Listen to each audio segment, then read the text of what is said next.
ദൈവം സഹായിക്കട്ടെ. യോഹന്നാൻ്റെ സുവിശേഷം 2-ാമത് അധ്യായം. യോഹന്നാൻ്റെ സുവിശേഷം. ദൈവദാസൻ ക്രിസ്റ്റഫർ ഇവിടെ ഉണ്ട്. തന്നെ ഓർത്ത് ഞാൻ ദൈവത്തിന് സ്തോത്രം ചെയ്യുന്നു. ഞങ്ങളുടെ പ്രിയ എല്ലാവരെയും ദൈവം അനുഗ്രഹിക്കട്ടെ. യോഹന്നാൻ്റെ സുവിശേഷം 2-ാം അധ്യായത്തിൻ്റെ 1 മുതലുള്ള വാക്യങ്ങളെ കാണുന്നു. 3-ാം നാൾ ഗലീലയിലെ കാനാവിലൊരു കല്യാണം ഉണ്ടായിരുന്നു. 3-ാം നാൾ ഗലീലയിലെ കാനാവിൽ ഒരു കല്യാണം ഉണ്ടായിരുന്നു. ഗലീലയിലെ കാനാവാണ്.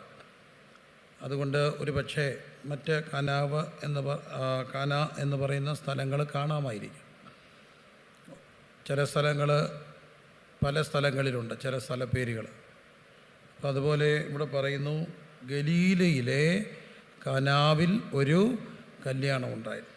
അതിൻ്റെ 3-ാം നാൾ എന്ന് നാം കാണുന്നുണ്ട്. 3-ാം നാൾ യോഹന്നാൻ്റെ സുവിശേഷം 1:29 കാണുന്നു. പിറ്റേന്നാൾ കണ്ടോ, പിറ്റേന്നാൾ 35 കാണും. പിറ്റേന്നാൾ എന്ന് പറയുമ്പോൾ 2 ദിവസമായില്ലേ.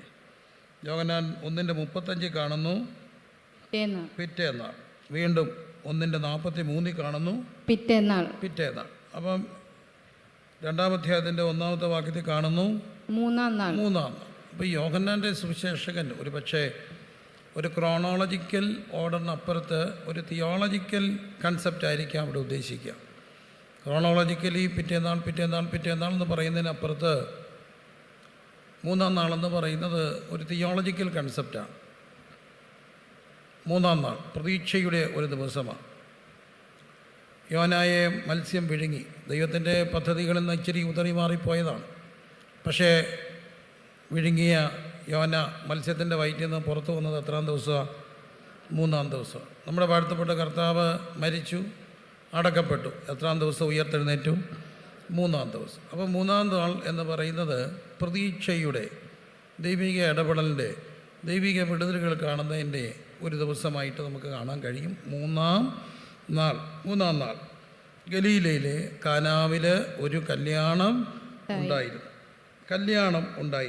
യേശുവിൻ്റെ അമ്മ അവിടെ ഉണ്ടായിരുന്നു.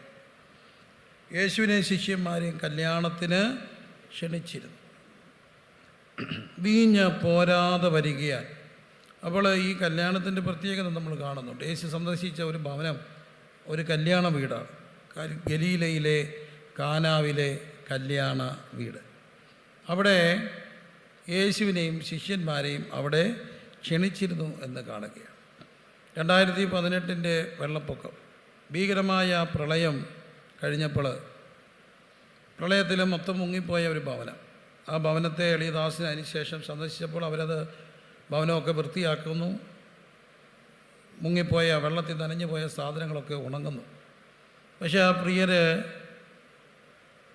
അവിടുത്തെ മകളുടെ വിവാഹമായിരുന്നു. അതിനുവേണ്ടി എല്ലാ കാര്യങ്ങളും ക്രമീകരിച്ചപ്പോഴാണ് അപ്രതീക്ഷിതമായിട്ട് പ്രളയം വരിക. അതിനുശേഷം ദിവസങ്ങൾക്കുള്ളിൽ കല്യാണം നടക്കണം. അപ്പം ഞാൻ അവിടെ ചെന്നപ്പം ഞാൻ അവരോട് ചോദിച്ചു, കല്യാണ കാര്യങ്ങളൊക്കെ എന്തായി? ആ കുടുംബം എന്നോട് പറഞ്ഞൊരു മറുപടി എന്നെ അത്ഭുതപ്പെടുത്തി. കാര്യമായിട്ടൊന്നും ചെയ്യാൻ ഒത്തിട്ടില്ല, അപ്രതീക്ഷിത വെള്ളപ്പൊക്കം, വീടൊക്കെ വൃത്തിയാക്കും.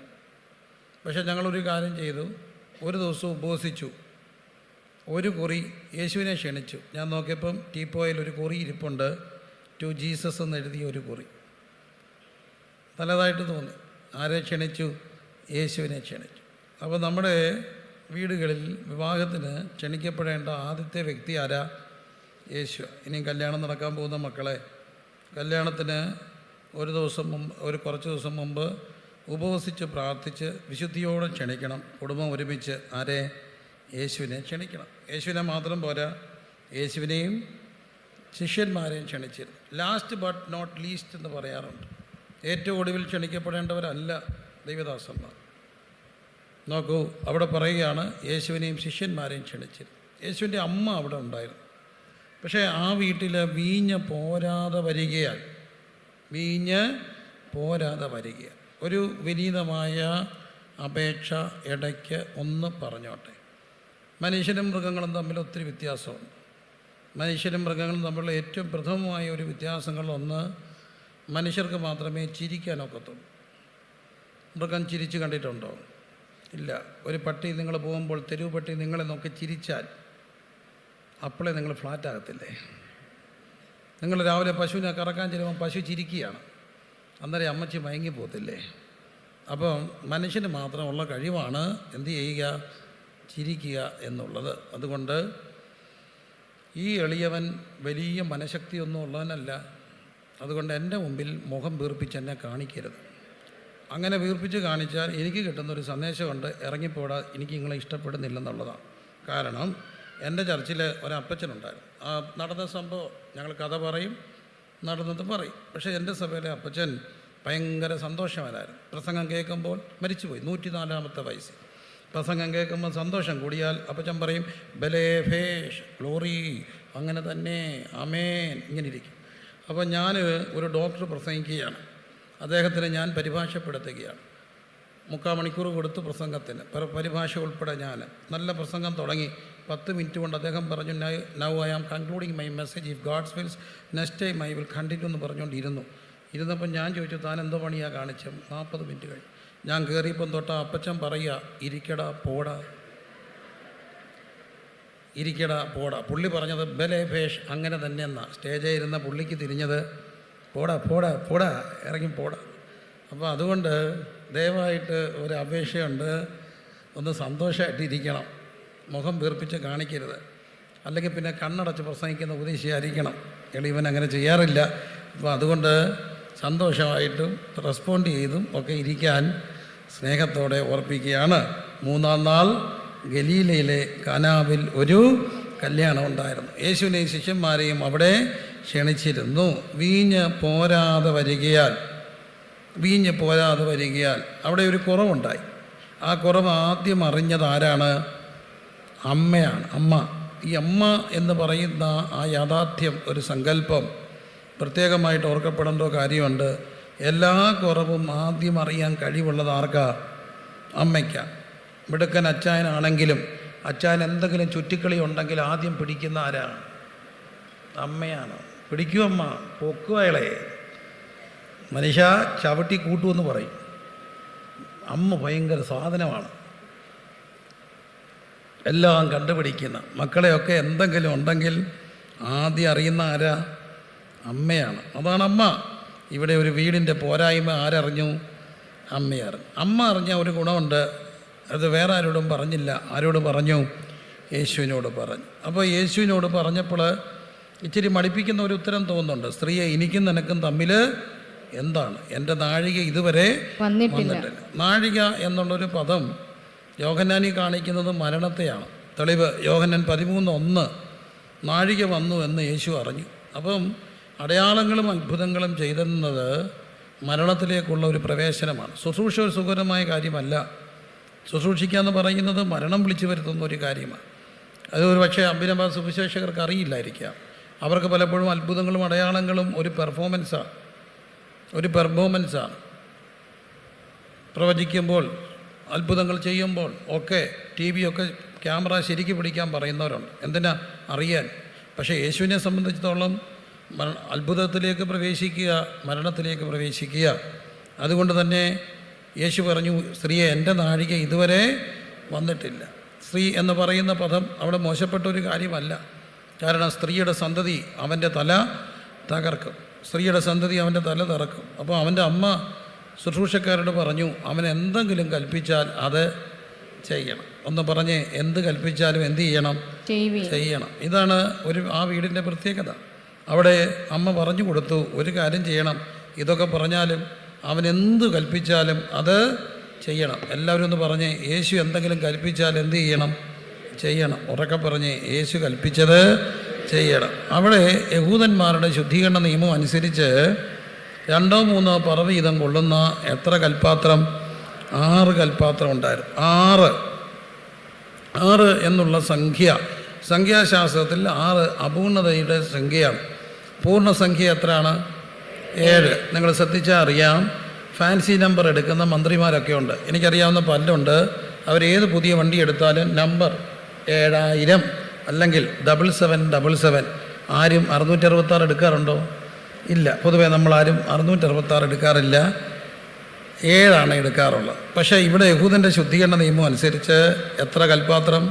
6. അർത്ഥം നമ്മുടെ ശുദ്ധീകരണങ്ങളെല്ലാം അപൂർണങ്ങളാണ്. മാനുഷികമായ സകല ശുദ്ധീകരണ പ്രക്രിയകൾക്കും പാപത്തെ പരിഹരിക്കാൻ കഴിയത്തില്ല, ദേഹശുദ്ധി വരുത്താനൊക്കും. എന്നാൽ ആത്മാവിനെ ശുദ്ധീകരിക്കുന്ന ഏഴാമത്തെ ഒരു കൽപ്പാത്രമുണ്ട്. അതെന്താണ്?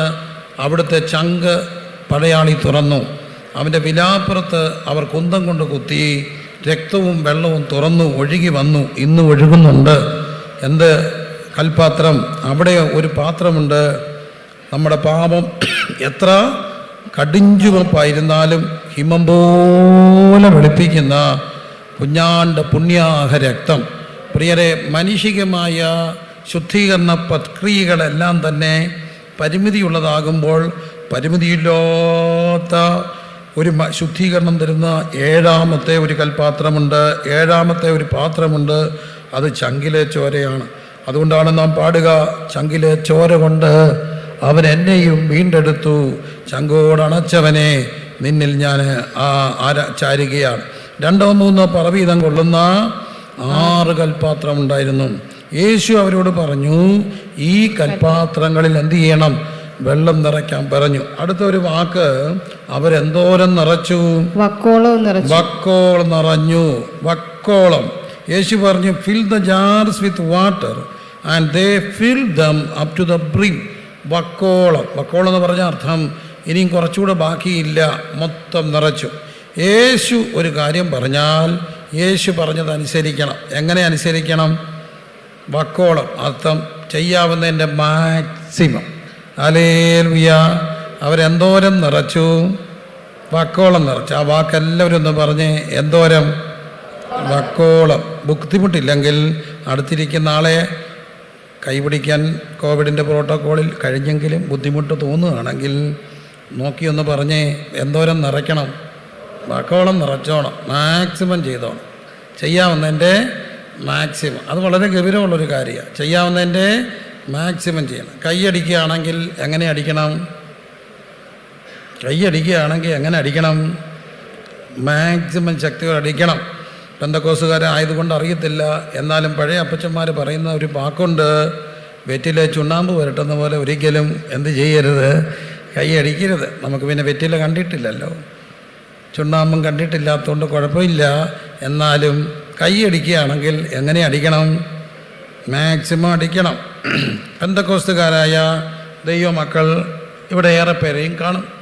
ഞാൻ ചോദിച്ചോട്ടെ, ഇന്നലെയല്ല, കഴിഞ്ഞ വർഷമല്ല, ഒരു 10 വർഷമോ 15 വർഷവും മുമ്പ് ഉപവാസ പ്രാർത്ഥനയ്ക്കൊക്കെ പോയിട്ട് വരുമ്പോൾ ചിലപ്പോൾ എന്തോണ്ട് വിശേഷം? ഒന്നുമില്ല, സുഖമായിട്ടിരിക്കും.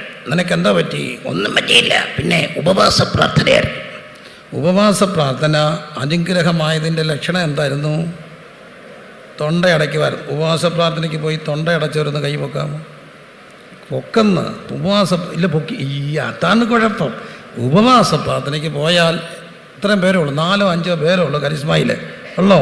തൊണ്ടയടച്ച പോലെ ആരാധിക്കണം. പിന്നെ അല്ല, ഒന്ന് കൈയട്ടിച്ച് ദൈവത്തെ ഒന്ന് സ്തുതിച്ച് എന്തോരം പൂർണ്ണ ശക്തിയോടെ സ്തുതിക്കണം, പൂർണ്ണ ബലത്തോടെ വക്കോളം കൈയടിച്ച് സ്തുതിക്കാവുന്നവരെല്ലാം കൈയടിച്ച് സ്തുതിച്ച്,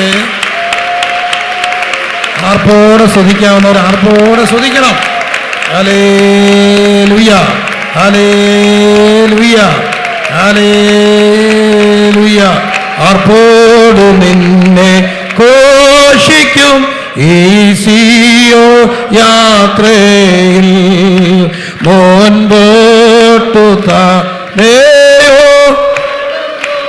എൻ വീരു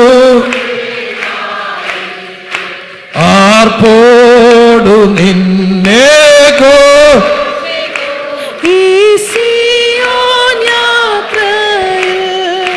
മുൻപോട്ടു തന്നെ ഓടുന്നു എൻ വീരുദീനായി.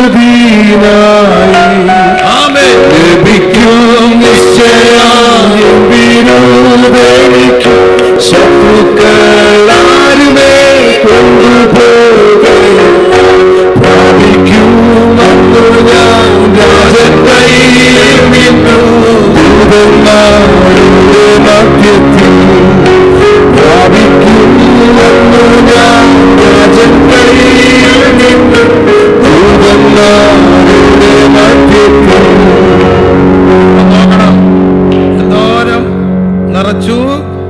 വക്കോളം നിറച്ചു. Till the brim. എത്രയും ചെയ്യാമോ അത്രയും ചെയ്തു.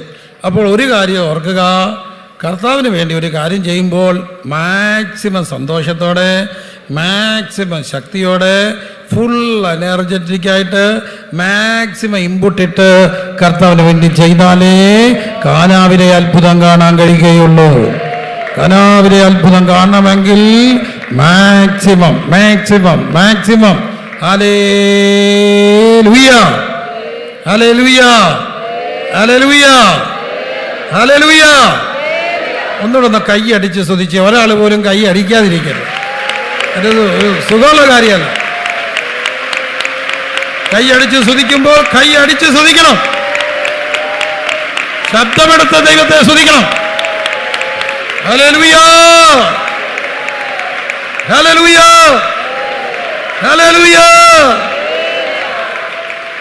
അപ്പം അവർ വക്കോളം നിറച്ചു. കർത്താവ് പറഞ്ഞു, കോരി നിറപ്പീൻ, കൊണ്ട് കൊടുപ്പീൻ എന്ന് പറഞ്ഞു. ആ വാക്ക് അവർ ചെയ്തപ്പോൾ, വക്കോളം നിറച്ചു കൊണ്ട് കൊടുത്തപ്പോൾ മേത്തരമായ വീഞ്ഞായിട്ട് കാണുവാൻ ഇടയായി തീർന്നു. എന്നാൽ അവിടെ ചെന്ന ഒരു കാര്യമുണ്ട്. വീഞ്ഞായി തീർന്ന വെള്ളം വിരുന്നുവാഴി രുചിച്ച് നോക്കിയാറെ മണവാളിനെ വിളിച്ചിട്ട് പറഞ്ഞു, എല്ലാവരും ആദ്യം നല്ല വീഞ്ഞും ലഹരി പിടിച്ച ശേഷം എളുപ്പമായതും കൊടുക്കുമാറുണ്ട്. നീ നല്ല വീഞ്ഞ് ഇതുവരെയും സൂക്ഷിച്ചുവല്ലോ എന്ന് പറഞ്ഞു. വിരുന്നുവാഴി ആർക്കാ ക്രെഡിറ്റ് കൊടുത്തത്? വിരുന്നുവാഴി ആർക്കാ ക്രെഡിറ്റ് കൊടുത്തത്? മണവാളിനാണ്. അങ്ങനെയല്ലേ? വിരുന്നുവാഴി മണവാളിനെ വിളിച്ചു. പ്രിയരെ, പലപ്പോഴും നമ്മുടെ ജീവിതത്തിൽ ഇത് പറ്റും. ക്രെഡിറ്റ് പലപ്പോഴും ദൈവത്തിന് പോകത്തില്ല. ക്രെഡിറ്റ് പലപ്പോഴും പോകണ്ടാത്തവർക്ക് എന്തു ചെയ്യും? പോകും. തെറ്റിദ്ധരിക്കരുതേ. സ്നേഹത്തോട് പറയട്ടെ, കല്യാണം കഴിഞ്ഞു, കുഞ്ഞ് പെട്ടെന്നുണ്ടായി, ആദ്യത്തെ ആനിവേഴ്സറിക്ക് തന്നെ ഒരു കുഞ്ഞിനെ കെട്ടിയെങ്കിൽ വരുന്നവരെല്ലാം പറയും, ഭർത്താവിനെ നോക്കി പറയും, കൺഗ്രാജുലേഷൻസ്. ഭയങ്കര പരിപാടി. എന്താ കാര്യം? കുഞ്ഞുണ്ടായി. പക്ഷേ 10 വർഷം കഴിഞ്ഞിട്ടും കൊച്ചുണ്ടായില്ല. 15ാമത്തെ വർഷം ഒരു കൊച്ചുണ്ടായാൽ ക്രെഡിറ്റ് ആർക്ക് പോകും? ഭർത്താവിന് പോവും? ദൈവത്തിന് പോവും? ദൈവത്തിന് പോവും, ദൈവത്തിന് പോവും. പലപ്പോഴും നമ്മൾ ക്രെഡിറ്റ് ദൈവത്തിന് പോകത്തില്ല. ഒരാൾ സാക്ഷ്യം പറഞ്ഞാണ്, ഞാൻ തെങ്ങിൻ്റെ മണ്ടയിരിക്കുമ്പം കൈ വിട്ടുപോയി, താഴോട്ട് വന്നപ്പോൾ എനിക്ക് കണ്ടു ഒരു കല്ല് കിടക്കുന്നു. എനിക്ക് മനസ്സിലായി ഈ വരവ് വന്നാൽ ഞാൻ കല്ല് വീഴും. അപ്പം ഞാനെന്ത് ചെയ്തു? വരുന്ന വഴിക്ക് കാല് മടക്കി തെങ്ങിനിട്ടൊരടി കൊടുത്തു. അതുകൊണ്ട് എൻ്റെ തല വന്ന് കല്ലിലടിച്ചില്ല. പിന്നെ താഴോട്ട് വരുമ്പോൾ ഊഞ്ഞാലിന്ന് താപ്പോട്ട് വരുമ്പം താഴെ നിന്നൊരു സാധനം മേപ്പോട്ട് കയറും വയറ്റിൽ കൂടെ.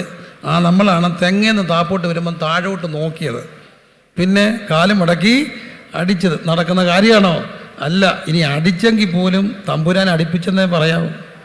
ദൈവം കൃപ ചെയ്ത. ക്രെഡിറ്റ് വേറൊരാൾക്ക് പോകരുത്, മഹത്വം ദൈവത്തിനേ പോകാവൂ. ദൈവം ചെയ്തതിൻ്റെ എല്ലാ മഹത്വവും ആർക്ക് പോകണം? ദൈവത്തിന് പോകണം. ഇവിടെ ഈ വീടിൻ്റെ അത്ഭുതം നടക്കുകയാണ്. കാനാവിലെ വീട്ടിൽ അത്ഭുതം നടക്കുന്നു. കണക്കുകളെല്ലാം തെറ്റിപ്പോയ ഒരു വീട്ടിലേക്ക് ദൈവം വരികയാണ്. എന്തുകൊണ്ട്? ഈ വീട്ടിൽ യേശു വന്ന അടയാളങ്ങളുടെ ആരംഭമായിട്ട് ചെയ്തു എന്ന് കാണുന്നു. അടയാളങ്ങളുടെ ആരംഭമായി. യോഹന്നാന്റെ സുവിശേഷത്തിൽ 7ഓളം അടയാളങ്ങൾ കാണുന്നുണ്ട്. എന്നാൽ ഇന്നും നിലയ്ക്കാത്ത അടയാളങ്ങളായി അത് തുടരുകയാണ്. ഇത് ഞാൻ പറയാനായിട്ട് ഒരു കാര്യമുണ്ട്. ഈ യോഹന്നാന്റെ സുവിശേഷം 2-ാം അധ്യായത്തിൽ കാണുന്ന ഈ ഒരു കാര്യം, മിനിഞ്ഞാന്ന് രാത്രിയിൽ എന്നെ തിരക്കിയിട്ട് എൻ്റെ ഒരു പ്രിയ സുഹൃത്ത് വന്നു. അദ്ദേഹം നല്ലൊരു സഹൃദയനാണ്, എൻ്റെ ഒരു സുഹൃത്താണ്. ജാഗ്രത എന്ന് പറയുന്ന പവറൂഷൻ ശുശ്രൂഷയുടെ സ്ഥിരം സാന്നിധ്യമായ അഗാപ്പെ കൗൺസിലിംഗ് സെൻ്ററിലെ ജോൺ ജേക്കബ് സാറ്, അദ്ദേഹം സാർ എന്നറിയപ്പെടും, അദ്ദേഹം എന്നെ കാണാനായിട്ട് വന്നു. അദ്ദേഹം വന്നത് തൻ്റെ ഒരു കൺസേൺ പങ്കുവയ്ക്കാൻ വേണ്ടിയാണ് വന്നത്. ആ കൺസേൺ ഇതായിരുന്നു, ചിന്തിച്ചാൽ ശരിയാണ്. അദ്ദേഹം ഒരു 4 നൂറ്റാണ്ടിൽ, ഒരു 3 പതിറ്റാണ്ടിലേറായിട്ട് കേരളത്തിൻ്റെ മനഃശാസ്ത്ര ക്രൈസ്തവ ഫീൽഡിലെ നിറസാന്നിധ്യമാണ്. അനുഭവ സമ്പത്ത് ഒത്തിരിയുള്ള ഒരു മനുഷ്യനാണ്. അദ്ദേഹം ഒരു സംഭവം എന്നോട് പറഞ്ഞത്, കാണാൻ വേണ്ടി വന്നിട്ട് പറഞ്ഞു, pastor Prince, what can be do? നമുക്ക് എന്ത് ചെയ്യാൻ കഴിയും? സമാന മനസ്കരുടെ സഹായം വേണം. കൺസേൺ ഉള്ളവരുടെ ഒരു കൂട്ടായ്മ വേണം ഈ ഒരു തിന്മയ്ക്കെതിരെ. അദ്ദേഹം എന്നോട് പറഞ്ഞതിൻ്റെ ഒരു കാര്യം, ഒരു 10 വർഷം മുമ്പ് അദ്ദേഹത്തിൻ്റെ അനുഭവത്തിൽ വിവാഹ പ്രശ്നങ്ങൾ കുറവായിരുന്നു. വിവാഹ പ്രശ്നങ്ങൾ ഉണ്ടാകുമ്പോൾ കൂടുതലും പ്രശ്നങ്ങൾ പരിഹരിക്കാൻ മുൻകൈ എടുത്തിരുന്നത്, ശ്രദ്ധിച്ച് കേൾക്കണം, പ്രശ്നങ്ങൾ പരിഹരിക്കാൻ എനിക്ക് ഇതെൻ്റെ ഇൻഫർമേഷൻ അല്ല, ജോൺ ജേക്കബ് സാർ എന്ന് പറയുന്ന അഗാപ്പെ കൗൺസിൽ സെൻ്ററിലെ സാറിൻ്റെ വാക്കുകളാണ്. കഴിഞ്ഞ മിനിഞ്ഞാന്ന് രാത്രി 10 മണിക്ക് ശേഷം അദ്ദേഹം എന്നെ വന്ന് കണ്ട് ഒരു 12 മണി വരെ സംസാരിച്ചൊരു വിഷയമാണ്. അദ്ദേഹം പറഞ്ഞൊരു കാര്യം എൻ്റെ കണ്ണ് തുറപ്പിച്ചു. അദ്ദേഹം പറഞ്ഞു, ഒരു 10 വർഷം മുമ്പ് കുടുംബ പ്രശ്നങ്ങൾ ഒരു നിരന്തര കാഴ്ചയല്ലായിരുന്നു. എന്നാൽ അന്ന് കൂടുതലും അങ്ങനെ ഒരു പ്രശ്നം ഉണ്ടാകുമ്പോൾ പ്രശ്നങ്ങൾ തീർക്കാൻ മുൻകൈ എടുത്തിരുന്നത് പെൺകുട്ടിയും വീട്ടുകാരുമായിരുന്നോ ആൺകുട്ടികളും വീട്ടുകാരുമായിരുന്നോ? പ്രശ്നം തീർക്കാൻ മുൻകൈ എടുത്തിരുന്നത് പെൺകുട്ടികളുടെ വീട്ടുകാരും പെൺകുട്ടികളുമായിരുന്നു. പൊതുവേ അത് ഇഷ്ടമില്ലാത്തതുകൊണ്ട് പെൺകുട്ടികൾ പിരിയാൻ ഇഷ്ടമില്ലാത്തവരാണ്. എന്നാൽ ഒരു 5 വർഷമായിട്ട് വേണ്ടാന്ന് പറഞ്ഞ് മുൻകൈ എടുക്കുന്നതിൽ കൂടുതലും ആരാണ്? ആൺകുട്ടികളാണ്. പിരിയല്ലേ എന്നും പറഞ്ഞുകൊണ്ട് പുറകെ നടക്കുന്ന ആരാ? പെൺകുട്ടികളാണ് മുൻകൈ എടുക്കുന്നത്, വേണ്ടാന്ന് പറയുന്നു. പോകല്ലേ എന്ന് പറയാൻ മുൻകൈ എടുക്കുന്ന ആരാ? ആൺകുട്ടികളാണ്. അപ്പോൾ അതിന് അദ്ദേഹം പറഞ്ഞൊരു കാര്യം, പെൺകുട്ടികൾ ഫെമിനിസ്റ്റ് തിരുവല്ല, ഞാൻ തിരിച്ചു പോകാൻ ഒക്കുമോ? കല്ലെറിയരുത്. പഴയ താരങ്ങളൊന്നും ഇവിടെ ഇരിപ്പില്ല, എല്ലാവരും കെട്ടിച്ചൊക്കെ വിട്ട് കാണും. മറ്റേ കുറേ ഫ്രണ്ടിലാർ എൻ്റെ പ്രിയപ്പെട്ട ഒരു ഫ്രണ്ടിലുണ്ട്. എന്ത് ചെയ്യുന്ന എല്ലാവരും എന്ത് ചെയ്യും? കുറേ പിള്ളേർ ഇവിടെ ഉണ്ട്, എല്ലാവരും പോയി കാണും. ഓക്കെ. അപ്പം അദ്ദേഹം പറഞ്ഞൊരു കാര്യം, പെൺകുട്ടികൾ മോർ അഗ്രസീവായി. ശ്രദ്ധിച്ചാൽ അറിയാം, മോർ അഗ്രസീവായി. ഇപ്പം പിള്ളേർ കൂടുതലും ട്രൗസർ ഇടുന്ന പിള്ളേരാണ്. ആൺപിള്ളേരാണെങ്കിലും ട്രൗസറൊക്കെ ഇട്ടുകൊണ്ടല്ലേ പോകുന്നത്. അതിനെന്താ പറയുന്നത്? ബർമുഡ പോലെ. ആൺപിള്ളേരുടെ നിക്കറിൻ്റെ ഇറക്കം എവിടം വരെ കാണും? മുട്ടിൻ്റെ അവിടെ കാണും. പെൺപിള്ളേരുടെ നിക്കറിൻ്റെ ഇറക്കം എവിടം വരെ കാണും? പെൺപിള്ളേരുടെ ഞാൻ കാണിക്കാൻ ഒക്കത്തില്ല, സ്റ്റേജ് ആയതുകൊണ്ട്. പെൺപിള്ളേരുടെ ഇറക്കം ഇവിടം വരെ കാണും. പെൺപിള്ളേർ ചെല്ലൊന്നും കമ്മലൊന്നും ഇടത്തില്ല. പക്ഷേ ഈ ആൺപിള്ളേരെല്ലാം മുടി നീട്ടി വളർത്തി കമ്മൽ വിട്ട് ഒരുമാതിരി പെണ്ണുങ്ങളെപ്പോലെ നടക്കുകയാണ്. പെൺപിള്ളേരെല്ലാം ആരായി? അതാണ് കുഴപ്പം. മനസ്സിലായോ? ഈ പെൺപിള്ളേർ മോർ അഗ്രസീവ് ആയിടത്ത് ആൺപിള്ളേർ ഒരുമാതിരി കിണുങ്ങി നടക്കാൻ തുടങ്ങി. കണ്ടിട്ടില്ല? ഇപ്പോഴത്തെ ആൺപിള്ളേരെല്ലാം എന്തോ ഇടും? കമ്മലിട്ട്. പണ്ട് 1 ആയിരുന്നു, ഇപ്പം 2 ഇട്ടു. മൂക്കുത്തിയും കുത്തും. ഇനി എന്താ പിരിയം പഠിക്കുന്ന ആൺപിള്ളേരെ കണ്ടു. ആൺപിള്ളേരെ ഇപ്പോൾ പിരിയം വരെ പഠിച്ച് എന്തോ വെള്ളം ചെയ്ത് ഇവന്മാരൊരുമാതിരി മുടിയും വളർത്തി കെട്ടിയും വെച്ച് ആരായി? പെണ്ണായി. പെണ്ണോ ബോബൊക്കെ ചെയ്ത് ആരായി? ആണായി. അപ്പോൾ മോർ അഗ്രസീവ് ആയപ്പോൾ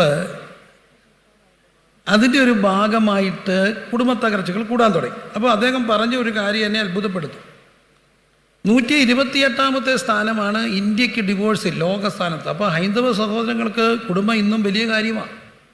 128ാമത്തെ സ്ഥാനമാണ് ഇന്ത്യക്ക് ഡിവോഴ്സിൽ. 1ാം സ്ഥാനം തൊട്ട് യൂറോപ്പൊക്കെ നോക്കുമ്പോൾ യൂറോപ്പിൽ 85 to 90% ഡിവോഴ്സ് റേറ്റ്. 1ഉം 2ഉം അല്ല, 85 to. ഒന്നാമത്തെ കാര്യം, വിവാഹം വേണമെന്ന് താല്പര്യമില്ല. ഇനി കഴിക്കുന്നവരുടെ പോലും 85 to 95% വിവാഹമോചനത്തിൻ്റെ നിരക്ക്. ആ ഇടയിലോട്ടാണ് ഇവിടുന്ന് എല്ലാം പോകുന്നത്, ഈ കൾച്ചറിലോട്ടാണ്. 85 to 95 ഡിവോഴ്സ് ഉള്ള ഒരു സ്ഥലത്തോട്ട് ചെല്ലുമ്പോൾ 1% ഉള്ള ഒരു ലോകത്തു നിന്നാണ് പോകുന്നത്. ഇന്ത്യയുടെ മൊത്തം റേറ്റ് 1%. ഈ 1% കേരളത്തിൻ്റെ നോക്കുമ്പോൾ 8% ആയിട്ട് കൂടി. കഴിഞ്ഞ ഈ 5-8 വർഷം കൊണ്ട് കേരളത്തിൻ്റെ ഡിവോഴ്സ് റേറ്റ് 350 മടങ്ങാണ് കൂടിയേക്കുന്നത്. അപ്പോൾ അദ്ദേഹം പറഞ്ഞൊരു കാര്യം, തനിക്കറിയാവുന്ന ഒരു കേസിൽ ഒരു പയ്യൻ, പെന്തക്കോസ്തുകാരനായ ഒരു പയ്യൻ പുനർവിവാഹത്തിന് ഒരു മാട്രിമോണിയൽ റിക്വസ്റ്റ് ഇട്ടപ്പോൾ 2 ദിവസം കൊണ്ട് കിട്ടിയ അപേക്ഷ 400. 2 ദിവസം കൊണ്ട് അപേക്ഷ വന്നത് 1, 2, 10 ഒന്നും അല്ല. എത്ര? He was totally confused. ആരെ തിരഞ്ഞെടുക്കുമെന്ന്. എല്ലാം കൊള്ളാവുന്ന 400 അപേക്ഷയാണ് വന്നത്. അപ്പം നോക്കണം എങ്ങോട്ട് പോവുക. ഇവിടെയാണ് ഈ വീടിൻ്റെ കണക്ക് തെറ്റിയ സ്ഥലത്തേക്ക് യേശുവിനെ ക്ഷണിക്കേണ്ടതിൻ്റെ ആവശ്യം. മനസ്സിലാക്കണേ, ഗൗരവമായിട്ട് മനസ്സിലാക്കണം. നമ്മൾ കുഞ്ഞു കളിക്കാൻ സമയമായിട്ടില്ല. 2 ഇൻസ്റ്റിറ്റ്യൂഷനെ ദൈവം സ്ഥാപിച്ചിട്ടുള്ളൂ. ഒന്ന് കുടുംബം, മറ്റൊന്ന് സഭ. പക്ഷെ ഒരു കാര്യം മനസ്സിലാക്കണം, കുടുംബം തകർന്നാൽ സഭ തകരും. യൂറോപ്പിൽ ഇന്ന് സഭയില്ല. യൂറോപ്പിലെ സഭകളൊക്കെ ഇപ്പം പോയി കാശ് കൊടുത്ത് വാടകയ്ക്കെടുത്ത് ആരാധിക്കുന്ന ആരാ? നമ്മുടെ ഇന്ത്യയിൽ നിന്ന് പോയ പിള്ളേരാണ്. മിക്ക സഭകളും അവരുടെ വാടകയ്ക്ക് കൊടുക്കുന്നുണ്ട്. കാരണം 2-3 അമ്മച്ചിമാരും അപ്പച്ചന്മാരും കാണും യൂറോപ്പിലെ സഭകളിൽ. ഇപ്പം നമ്മുടെ പിള്ളേർ ഫസ്റ്റ് ജനറേഷൻ ആയതുകൊണ്ടാണ് പോകുന്നത്. അതുകൊണ്ട് യൂറോപ്പിൽ മിക്കയിടത്തും ഉച്ച കഴിഞ്ഞ് അവരെ വാടകയ്ക്ക് എടുത്തിട്ടുണ്ട്. ഒരു കാര്യം ഓർത്തോണേ, 2 ഇൻസ്റ്റിറ്റ്യൂഷനെ ദൈവം സ്ഥാപിച്ചിട്ടുള്ളൂ. നിങ്ങൾക്ക് ഇഷ്ടപ്പെട്ടാലും ഇഷ്ടപ്പെട്ടില്ലെങ്കിലും ഈ 2 ഇൻസ്റ്റിറ്റ്യൂഷനെയും തകർക്കാൻ പിശാച് ആദ്യം തകർക്കുന്നത് കുടുംബം തകർക്കുക. കുടുംബം തകർന്നോ നാളെ സഭ തകരും. യൂറോപ്പിൽ സംഭവിച്ചു. കുടുംബമില്ല, വിവാഹം കഴിക്കാൻ താല്പര്യമില്ല. വിവാഹം കഴിച്ചില്ലെങ്കിൽ എന്താ പറ്റുക? മക്കളില്ല, മക്കൾ ജനിക്കത്തില്ല. മക്കൾ ജനിച്ചില്ല എന്തോ പറ്റൂ? മക്കൾ ജനിച്ചില്ലെങ്കിൽ എന്ത് പറ്റൂ?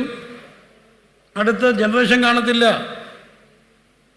ഈ അധ്യയന വർഷം ആരംഭത്തിൽ, ഇതിപ്പോൾ ഫെബ്രുവരി ആയില്ലേ, ജൂൺ മാസത്തിൻ്റെ കണക്ക്, ഈ അധ്യയന വർഷം ജൂൺ മാസം ആരംഭിച്ചപ്പോഴത്തെ കണക്ക് എനിക്കറിയാൻ ലൈവ് ഉണ്ടെന്ന് എല്ലാ ബഹുമാനത്തോടും ആദരവോടും പറയട്ടെ. 6000 കുട്ടികളാണ് പത്തനംതിട്ട ജില്ല, ക്രൈസ്തവ സാന്നിധ്യം ഏറ്റവും കൂടുതലുള്ള ജില്ലകളിലൊന്നാണ് പത്തനംതിട്ട ജില്ല. 6000 പിള്ളേരാണ് 1ാം ക്ലാസ്സിൽ ചേർന്നത്. പക്ഷേ മലപ്പുറത്ത് കയറുന്നത് 60,000 പിള്ളേരാണ്. പത്തനംതിട്ടയിലെ പെണ്ണുങ്ങളാരും സഹോദരിമാരും പ്രസവിക്കത്തില്ലേ? കല്യാണം വേണ്ടെന്ന് പറയുന്ന ഒത്തിരി പേര്, കല്യാണം കഴിച്ചാൽ പോലും മക്കൾ വേണ്ടെന്ന് പറയുന്ന ഒത്തിരി പേര്, കണക്കുകൾ തെറ്റിപ്പോകുന്ന ഒത്തിരി പേര്. ഇവിടെയാണ് കുടുംബങ്ങൾ നിലനിന്നില്ലെങ്കിൽ നാളെ സഭ കാണത്തില്ല. കുടുംബങ്ങൾ തകർന്നാൽ സഭ തകരും. കരമുയർത്തി പ്രാർത്ഥിച്ച് 2 ഇൻസ്റ്റിറ്റ്യൂഷൻ. നിങ്ങൾക്ക് എന്നോട് ചോദ്യങ്ങളുണ്ടെങ്കിൽ ചോദിക്കാം, അറിവിൽ പറയാം. കുടുംബം തകർക്കുന്ന 350 മടങ്ങ്. മിനിഞ്ഞാന്ന് രാത്രി ഞാൻ ഉറങ്ങിയില്ല ഈ ദേവിദാസൻ എന്നോട് ഈ കാര്യം പറഞ്ഞപ്പോൾ. I was totally disturb. എന്ത് ചെയ്യാനൊക്കും എനിക്കും അറിയില്ല. പക്ഷെ ഒന്ന് സഭയോട് പറയാ, ഗൗരവമായി പ്രാർത്ഥിക്കേണ്ട സമയങ്ങളെത്തിയിരിക്കുക. കരമുയർത്തി പ്രാർത്ഥിച്ചേ. വിവാഹമോചനങ്ങൾ ക്വയറ്റ് കോമൺ ആകുന്ന കാലഘട്ടത്തിൽ ദൈവസഭയ്ക്ക് ഒരൊറ്റ ബേസേ ഉള്ളൂ, അത് വചനമാണ്. ഇൻ എവരി കൾച്ചർ, എത്ര പോസ്റ്റ് മോഡേൺ കൾച്ചറിലും we have a culture that is biblical culture. ആകാശം ഭൂമി മാറിപ്പോയാലും മാറിപ്പോകാത്ത ഈ വചനത്തെ പറയുന്നു, ദൈവം യോജിപ്പിച്ചതിനെ മനുഷ്യൻ വേർപിരിക്കരുത്.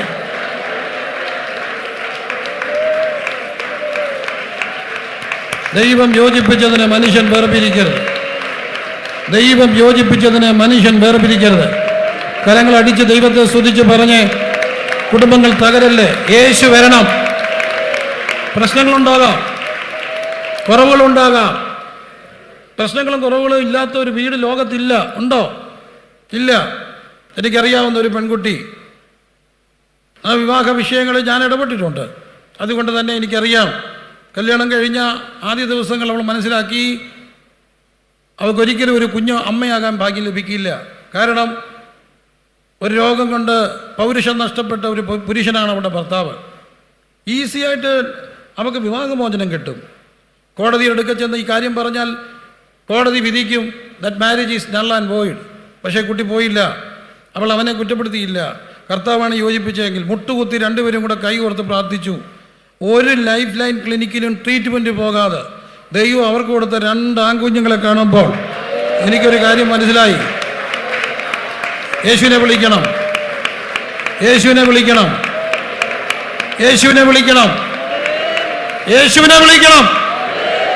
കരമടിച്ച് സ്തുതിച്ച് പ്രാർത്ഥിച്ച് തകരല്ലേ.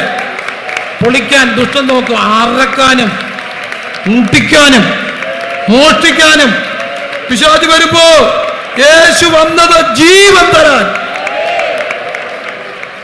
സ്തോത്രം. പ്രിയരെ, അവിടെ കാണുകയാണ് യോഹന്നാന്റെ സുവിശേഷത്തിൽ യേശു ആ വീട്ടിൽ വന്നപ്പോൾ അവിടുത്തെ വീഞ്ഞ് മേത്തരമായിട്ട് മാറി. എന്താണ്? പച്ചവെള്ളം തണുത്തുറഞ്ഞതാണ്. പച്ചവെള്ളത്തിന് നിറമില്ല, പച്ചവെള്ളത്തിന് ഒരു രുചി ഉണ്ടെങ്കിൽ പോലും വീഞ്ഞിൻ്റെ സമീപിക്കുമ്പോൾ കമ്പയർ ടു വൈൻ അതിന് ഒരു തണുപ്പാണ്. വീഞ്ഞില്ല, ലഹരിയില്ല, അഥവാ അതെല്ലാം നിറവും ഗുണവും പോയി. പക്ഷേ യേശുവിൻ്റെ വിരൽ സ്പർശനം ഉണ്ടോ, അവിടെ നിറമുണ്ടാകും, ഗുണമുണ്ടാകും, വീര്യമുണ്ടാകും. ഈ രാത്രി എളിവൻ പറയട്ടെ, ഏത് വീട്ടിലേക്കും ക്ഷണിച്ച വരുന്ന ഒരുവനുണ്ട്, യേശു. ഷഖന റിഖന റബന ഹദന റിഗന അംതുനിയ രഗനിയ ശഗനിയ ദഗനിയ റക്കന. സ്തുതിച്ചാരാധിച്ച് എല്ലാവരും സ്തുതിച്ച്, പുറത്തിരിക്കുന്നവരൊക്കെ കരങ്ങളടിച്ച് സ്തുതിച്ച്. ഈ ശുശ്രൂഷയുടെ ഭാഗമായി വേണം എല്ലാവരും ഇരിക്കാൻ. അകത്തോ പുറത്തോ ആരും അലക്ഷ്യമായിരിക്കരുത്. അത്യാവശ്യ ശുശ്രൂഷകളുടെ ഭാഗമല്ലാത്ത ആരും പുറത്തൂടെ നടക്കരുത്. എല്ലാവരും കരപടിച്ച് സ്തുതിച്ച് പ്രാർത്ഥിച്ച്. അരൂപിയായ ദുഷ്ടപിശാച് സഭയെ തകർക്കാൻ എന്റെ ഇന്നത്തെ ഏറ്റവും വലിയ കുതന്ത്രം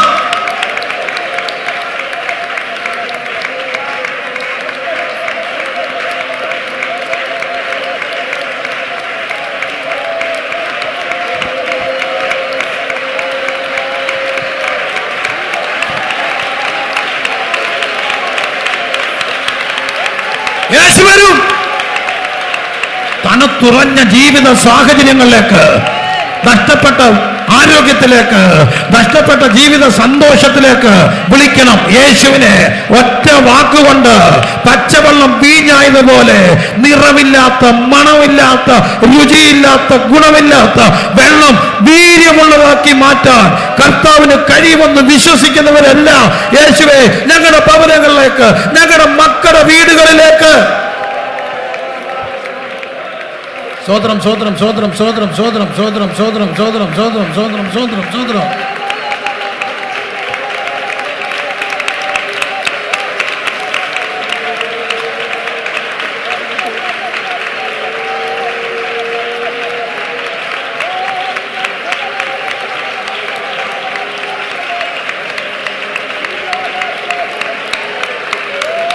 Glory, glory, glory, glory, glory.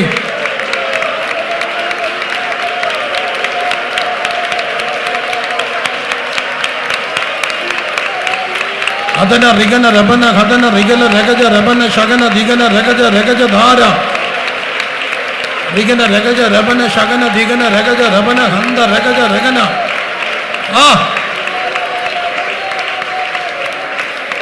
യേശു വരും. യേശു വന്നാൽ, യേശു വന്നാൽ, യേശു വന്നാൽ, യേശു വന്നാൽ അത്ഭുതം നടക്കും. Hallelujah, hallelujah, hallelujah. കണക്കുകൾ തെറ്റിയ ഒരു വീടാണ് ഈ വീട്. വളരെ നാളത്തെ കണക്കൂട്ടുകൾ കൊണ്ടാണ് ഒരു കല്യാണം നടക്കുക. അതിനുവേണ്ടിയുള്ള ക്രമീകരണങ്ങൾ ചെയ്യുക. അത് ക്രൈസ്തവ യഹൂദ പാരമ്പര്യമാണ്. ക്രൈസ്തവ യഹൂദ പാരമ്പര്യത്തിൽ മിച്ചം വരണം, തൂകിക്കളയരുത്. അപ്പം 5 അപ്പം കൊണ്ട് 5000 പോഷിപ്പിച്ചു. ശേഷം എത്ര കൊട്ട? 12 കൊട്ട നിറച്ചെടുത്തു, തൂകിക്കളഞ്ഞില്ല. ഇതാണ് ക്രൈസ്തവ പാരമ്പര്യം. മിച്ചം വരണം, മിച്ചം വരുന്നത് വീട്ടിൽ കൊണ്ടുപോകണം, വീട്ടിൽ കൊണ്ടുപോയിട്ട് അയൽവക്കക്കാർക്കൊക്കെ കൊടുക്കണം. അങ്ങനെ ഒരു പാരമ്പര്യം ഉണ്ടായിരുന്നോ?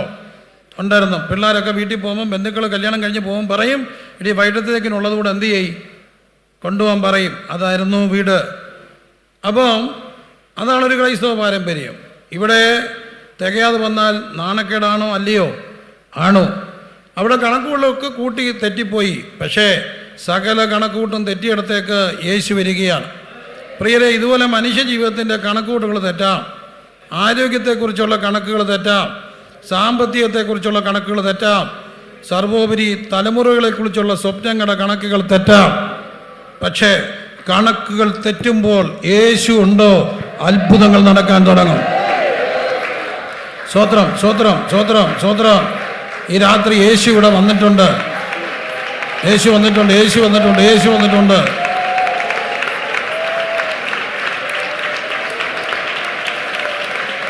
സ്വോത്രം സ്വോത്രം സ്വോത്രം സ്വോത്രം സ്വോത്രം സ്വോത്രം സ്വോത്രം സ്വോത്രം സ്വോത്രം സ്വോത്രം. ശബല ഘടക നഗജ റിബന ഹദന റിഗല രഗജ രബന ശഗന ദിഗന രഗജ രബന ഹദ്ദ രഗജ രബന ശഗന ഹദ്ദന റിഗന. അവിടെ ആ വീട്ടിൽ എൻ്റെ കർത്താവ് വന്ന അത്ഭുതത്തെ ചെയ്യുകയാണ്. അതുകൊണ്ട് ഇന്നും ആ ഭവനം ഓർക്കപ്പെടുകയാണ്.